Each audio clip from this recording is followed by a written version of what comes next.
সঙ্গে খারাপ ব্যবহার, সেই বিষয়ে প্রথমে কি বলবে এবং সেই বিষয় থেকে এই মিছিলে হাঁটা, সেই বিষয়টা তুমি কিভাবে দেখছো?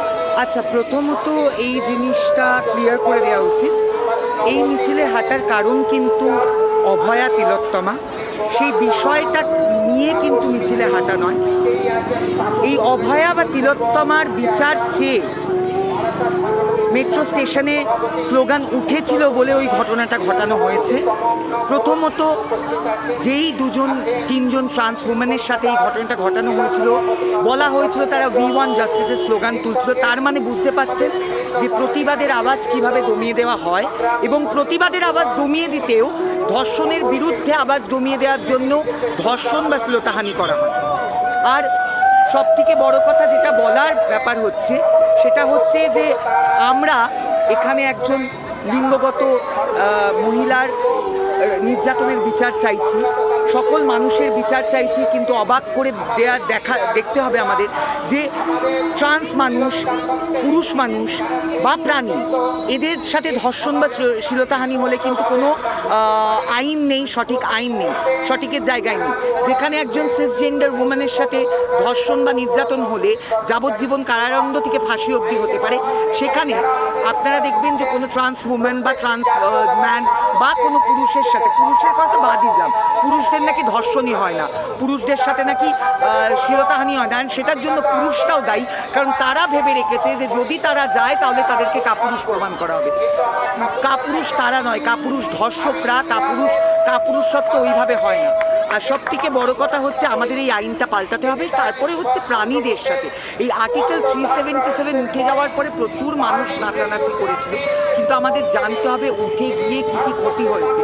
এই যে ভারতীয় ন্যায় সমিতি, যে নতুন শাসনটা আছে, ওখানে পুরুষদের বা অন্য কোনো প্রান্তিক যৌননিত মানুষদের কোনো তাদের উপরে নির্যাতন হলে তার কোনো কিন্তু আইন নেই যে সেখানে তাদেরকে সাপোর্ট করা হবে। তো আর সবথেকে বড় কথা হচ্ছে আমার একটা রিকোয়েস্ট আপনাদের কাছে, আমি চাই এটা আপনারা অন এয়ার করুন, যে আমাকে যখনই প্রশ্ন করবেন তখনই শুধুমাত্র রূপান্তরকামী LGBTQIA কমিউনিটির মানুষের হয়ে কথা বলবেন না।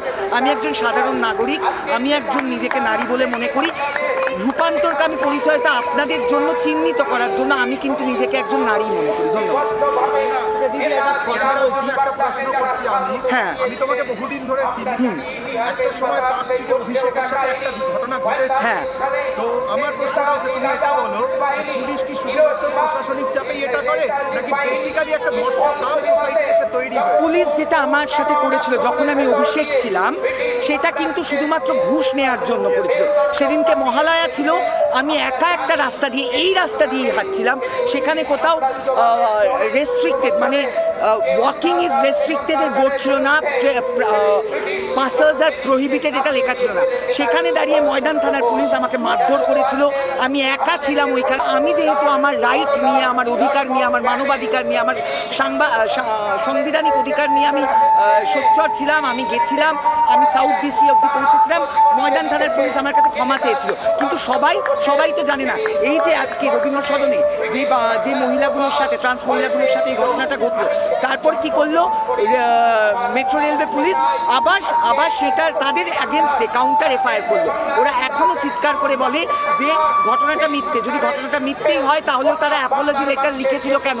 সেখানে রবীন্দ্র সদন মেট্রো স্টেশনের স্ট্যাম্প ছিল কেন? তারা আগে এফআইআর করেনি কেন? তারা 48 ঘন্টা অপেক্ষা করলো কেন এফআইআর করার জন্য?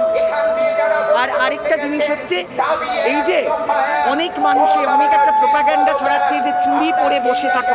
আমি আজকে চুড়ি পরে এখানে প্রতিবাদ করতে এসেছি, আমি চুড়ি পরে চাকরি করতে যাই, চুড়ি পরে অফিসে যাই, আমি চুড়ি পরে রান্না করি।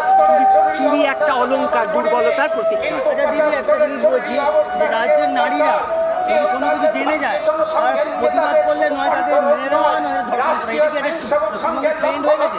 পশ্চিমবঙ্গের না, এটা সব জায়গার ট্রেন্ড। কারণ আমাদেরকে মাথায় রাখতে হবে ধর্ষণ কোনো সেক্সুয়াল ফ্যান্টাসি নয়। ধর্ষণ হচ্ছে পাওয়ারের, ক্ষমতার বহিঃপ্রকাশ।